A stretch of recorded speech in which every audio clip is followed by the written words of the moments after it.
Hello! Aujourd'hui, je suis dans le Jura et pourtant je t'emmène à 10 000 km de là dans l'univers de Pablo Escobar. Et je t'y emmène pour comprendre comment augmenter tes ventes en décortiquant un petit bout de son histoire. Et je vais te montrer l'intérêt de connaître ta cible sur le bout des doigts avec un exemple concret inspiré de Pablo Escobar.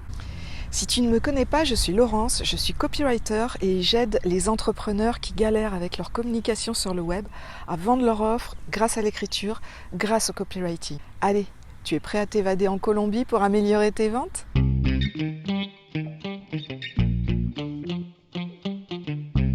Alors avant de se lancer dans le trafic de la poudre nasale, le célèbre Colombien se livre à la contrebande de cigarettes, d'alcool, d'électroménager, de marijuana, bref, un petit trafic assez généraliste finalement. Et un jour, alors qu'il guide l'un de ses convois d'une dizaine de camions, il se fait arrêter dans la forêt par la DAS, une brigade détachée de la police colombienne, l'équivalent du FBI.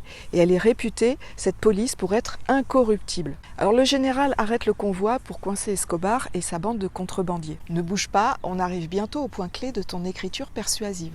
Alors que le général allait confisquer l'intégralité des produits de contrebande des camions, Pablo Escobar utilise sa botte secrète. Il surprend chacun des policiers en les désignant un par un par leur nom et en soulignant un fait important de leur vie. Alors en gros ça donne ceci, à l'un des policiers il propose une télé à installer dans la chambre de son fils qui est malade, à un autre il parle de bijoux pour sa femme en insistant sur le fait qu'il doit la gâter parce que elle est canon, et enfin au troisième il propose un autoradio pour sa fille, pour la récompenser d'avoir obtenu son permis. Tu l'as compris, il montre une parfaite connaissance de ses cibles pour mieux les convaincre. Il leur parle bénéfices avec de l'émotion et puis pour le coup en s'appuyant sur la valeur de la famille. Bon, au final, il corrompt la police incorruptible sans difficulté.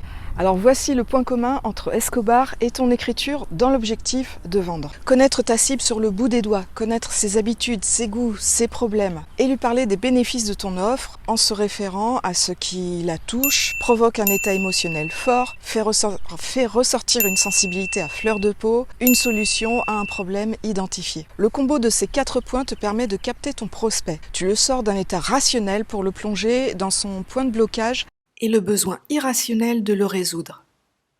Les agents colombiens sont passés à l'action. Ils ont accepté l'offre de Pablo Escobar. Bon, ok, dans sa démarche, il y avait aussi de l'intimidation. Ce point n'est pas du tout à intégrer dans ta communication. Je te le déconseille vivement, car ça ne fonctionnera pas. Au lieu de l'intimider, montre plutôt à ta cible que tu t'intéresses à elle, que tu la connais mieux qu'elle ne se connaît elle-même. Elle te suivra et passera à l'action sur tes propositions. Est-ce que tu vois l'intérêt et la force de connaître ta cible ? Alors si tu as aimé la valeur que je t'ai partagée dans cette vidéo, tu peux cliquer sur le lien juste en dessous. Il t'emmène dans les coulisses de l'écriture captivante, 2 à 4 mails chaque mois pour te donner toutes les astuces pour faire briller ton écriture, toucher ta cible, vendre grâce à tes mots. Ciao ! Tu n'es pas obligé de vivre la vie de Pablo Escobar pour réussir, hein, on est d'accord.